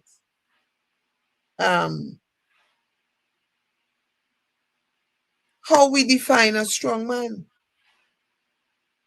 In most cases, Prince, it has nothing to do with mental and emotional, It's all about the physical, because about the testosterones, and he's supposed to be a stronger. I think, and that's one of our issues, that we don't spend time to understand the human, and we don't spend time to appreciate and include all elements when you're referring to this specific being, this species. And because, and then again, society is the one that has forfeited all the others, the emotional, spiritual elements of it, psychological elements of it, and just looked at the physical and said, this is what makes a strong man. But it goes more than that. A man needs to be able to be comfortable in a place that he can treat with every and anything that is tossed at him, and be able to resolve situations, heal from the situation, the failures, falling and getting back up. His resilience, that what makes a strong man. And that does not only come physically, but that comes mentally, emotionally, spiritually, all of that. It is a component of things that comes together. It has to happen, because if you don't have the mind, the strong will to get up, then your physical will not move. No. Your physical will not move. So when we talk about building strong men, we got to start here. We got to start conditioning the minds. We got to start feeding the minds, that it will start manifesting physically. And I think this is something that I think you should have a special program for that, to treat with that element specifically, that what it takes to build stronger men and boys in society in the time that we live in. I think that is something that Definitely. you should have a Definitely. program for. Because I don't, as we said, some of the elements are completely left out when we talk Yeah. about a strong man. Yes, we look at strength from a particular place, and we do not examine the holistic man. Yes, Mm-hmm. and so even the man himself, men see strength differently. Some men see strength as control. Yes. Some men see strength as um you have to do what I say, which is also a form of control. And some men see physical abuse as strength. So that's a whole conversation for yet another time. So I want to end with this comment, again coming from Monk Pisker. Ultimately, Mother Ned, a man's strength is defined by the balance between his capacity and his restraint, while biology measures it through physical power, like absolute force and relative endurance. True strength in the modern world is psychological and moral. It is found in a man's emotional resilience under pressure, his willingness to take absolute accountability for his action, and his commitment to using whatever power of influence he possesses to protect and uplift others rather than dumb. Well, I want to say that is dumb, right?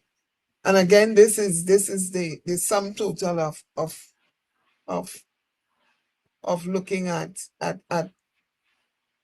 how to define a strong man. It Mm-hmm. takes into context different aspects of the man. Yes, Yes. that makes him a strong man. And so, what a topic tonight! What a hot topic! What a topic that brought out some really strong strong comments and inputs and questions and that kind of thing. And this is what we want. This is what the program is all about. It is about helping people. It is about bringing to the forefront the things that people don't want to talk about, because we only want to talk about what Machi do and what Peter do. And I'm not saying that is wrong, because all of that is there for us to live by and, give us examples by which we must follow and instructions and all of that. But if we have all of that and we hurting, we are just shells, then unhealthy persons makes an unhealthy congregation. And that doesn't, we're not talking about life-threatening illness and lifelong diseases and all of that. We are talking about emotional, mental issues, and in some cases spiritual as well. That all has to be put together with the physical to make it happen. Yeah, so Prince, before we go into upcoming events, do you have any parting words for us? I just want to encourage persons to let's work together. And we need to start with our next generation, this current generation. And we can make the change that we need to see in society. Society does not make us, we make society. And we need to break down the walls that society has imprisoned the little young man and the man. We need to break down those walls and set ourselves free. As men, it is okay to feel emotions, and we must understand that. It is okay to express our emotions, and we must come to that place. It is also okay to seek help, and professional help as well. It is okay to do so. It is also okay to say no to things that is going to hurt you mentally,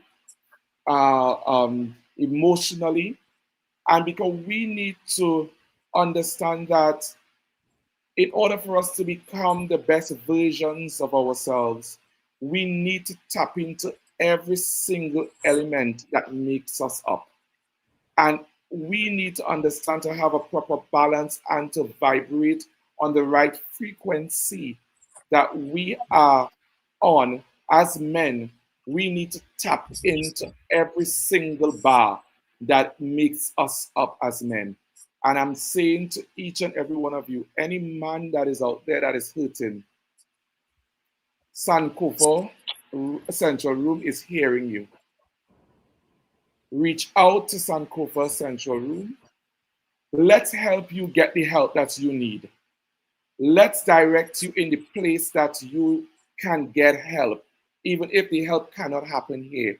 Because we need to start somewhere. And I think every single person that is logged on tonight, I encourage every one of you to do some research and some studies as to what can help to mold and shape a better man of tomorrow, and that we can work together as a community, individually in our homes and collectively together as a unit, to bring about and grow up and have and mold great men of tomorrow that understand that expressing their emotions is okay, that understand that being a man does not mean that I need to be a thug or be a criminal or be a gangster.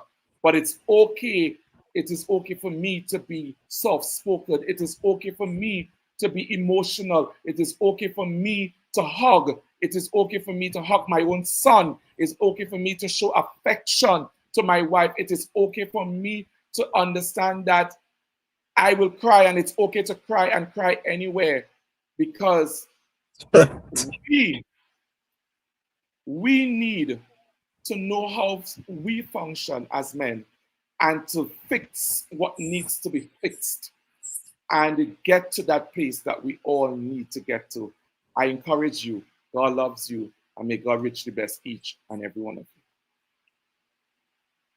And I pray that the men who are on, who may be going through stuff, I pray that you will feel safe enough to reach out to Sankofa Central Room. If you don't know how, let me tell you, you can find Prince Ricardo, Ikenna Ricardo, on Messenger. Ikenna Jordan, sorry, on Messenger. You can find me, Hilary Stapleton Ned, on Messenger, and you can reach out to any one of us. Yes? And we will ensure, and confidentiality is our watchword.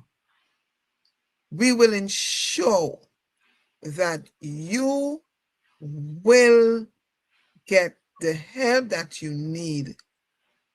And like the Bible says, your right hand wouldn't know what your left hand. Yes? Confidence. Sankofa Central Room is about helping. It is about restoring. Yes? So whatever the topic, and you feel that you need to reach out, we want to say to you that the room is a safe space. Yes?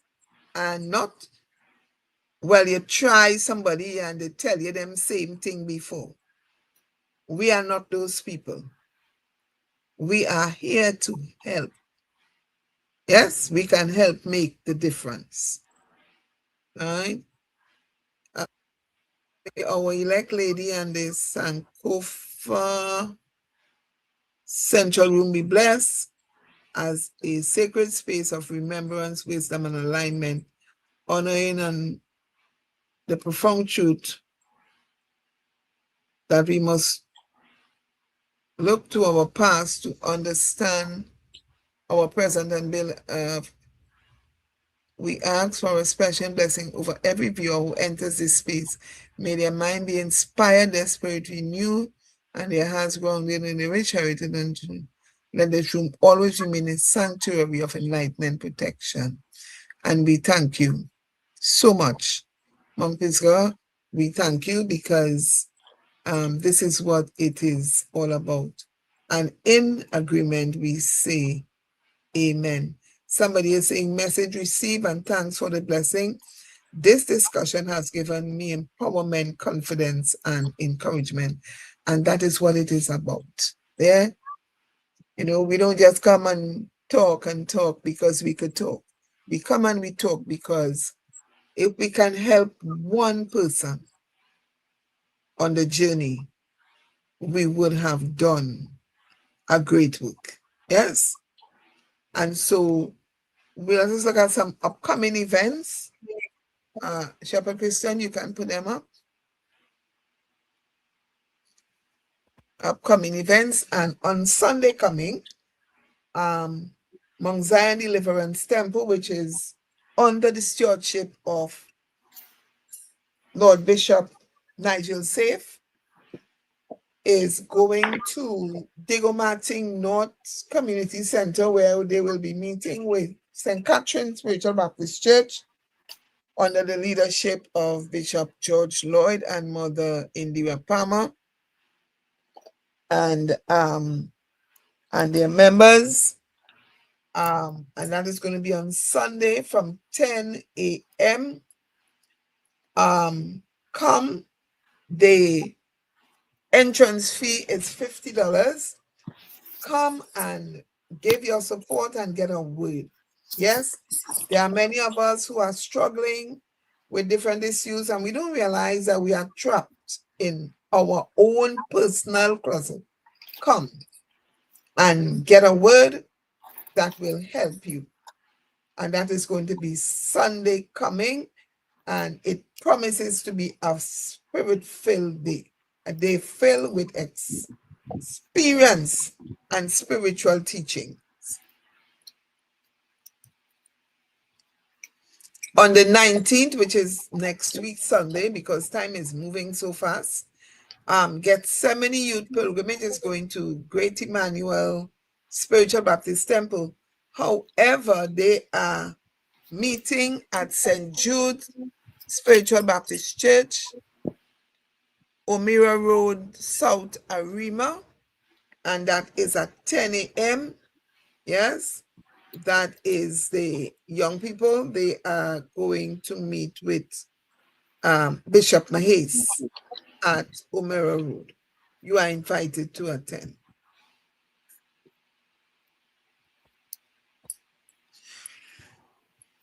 Oh, my apologies. Next,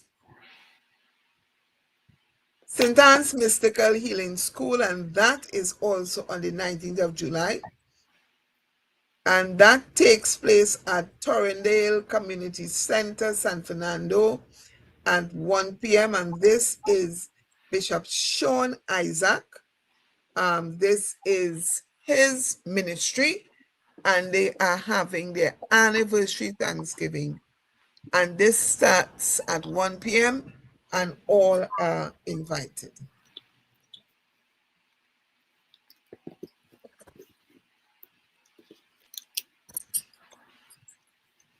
Mount Zion in-house, and that's me. That's my ministry, or the ministry over which I preside. We are having our annual Youth Fest on the 9th of August. This is also our back to school fundraising event. Yes, there is a contribution of $30 upon entry. Refreshments will be on sale. This is expected to be an all-day event from 10 a.m. to 4 p.m. We are asking persons of all ages to come out and have a wonderful day.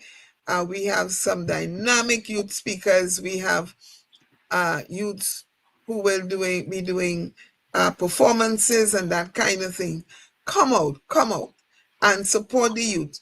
And by not only that, but by coming out, you will also be supporting a child, some children, as we prepare them to go out to school. Yes? New House of Israel. This is from Latouche Trace. They are having a pilgrimage, and the pilgrimage is going to St. John's New Life in Christ. And that is by Shepherd Dalrymple, Jeremiah Dalrymple, Christian Dalrymple, Mother Anna Gordon. And they are at Reed Lane in Dabity. So a pilgrimage is going by, and that's the same day of the Youth Fest. Both things are on the same day, so you can come to one and then go to the next, or go to that one and then come back to this one. But, let's support, because we need to help. We need to lend a helping hand to the young people. So this is a pilgrimage on the very said night at Reed Lane, Dabity. So you can come out and give some support there as well. Spiritual Baptist Radio, for which we are all grateful, is having its 5th anniversary on the 24th of September. That is Republic Day. Yes? The anniversary service starts at 10 and ends at 1, and then you have Youth Women in Ministry seminar from 2 to 5. The location will be announced and further information will be given. But save the date.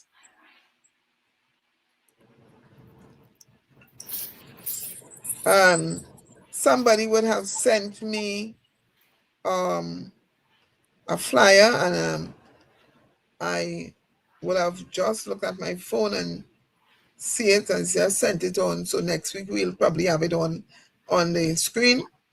Mount Paran Spiritual Baptist Youth, Mount Paran Spiritual Baptist Chapel, they're having a youth worship concert a night of praise, purpose, and power.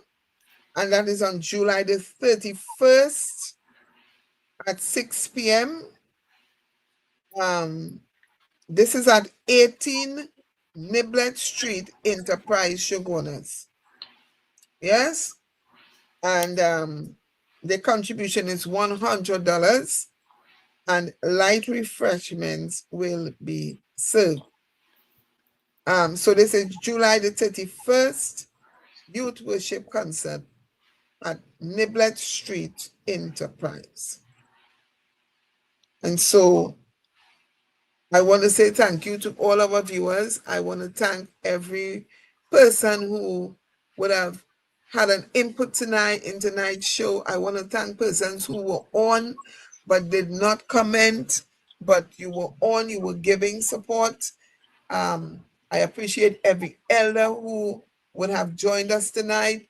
I appreciate persons who would have joined us from the region, Barbados, Jamaica, and other parts from wherever you were looking on. We thank you. I thank you. Continue to tell others. Continue to, as I said, feel free to drop a line sometime. And if there's a topic you want us to do, feel free to send it to me and we'll see how best we can accommodate. Yes. Continue to spread the word.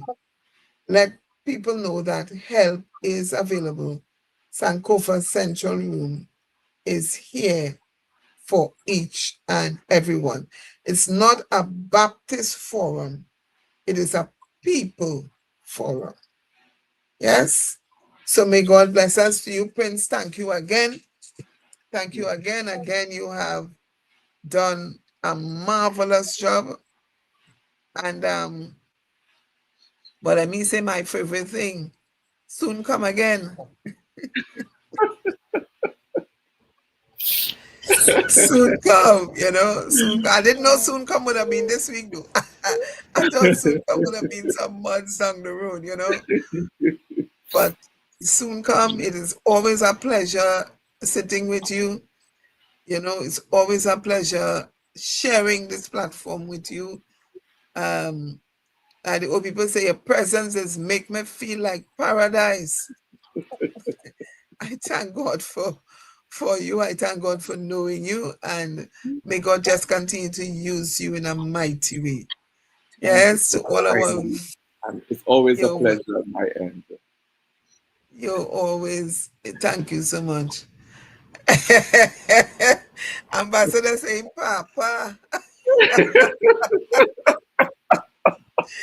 So thank you all, folks. Stay sweet in the Lord. Stay sweet in the Lord. Stay strong in the Lord and in the power of his might. Yes? Have a wonderful week and see you next week, God's willing. This is Elect Lady Lloyd saying thank you and good night.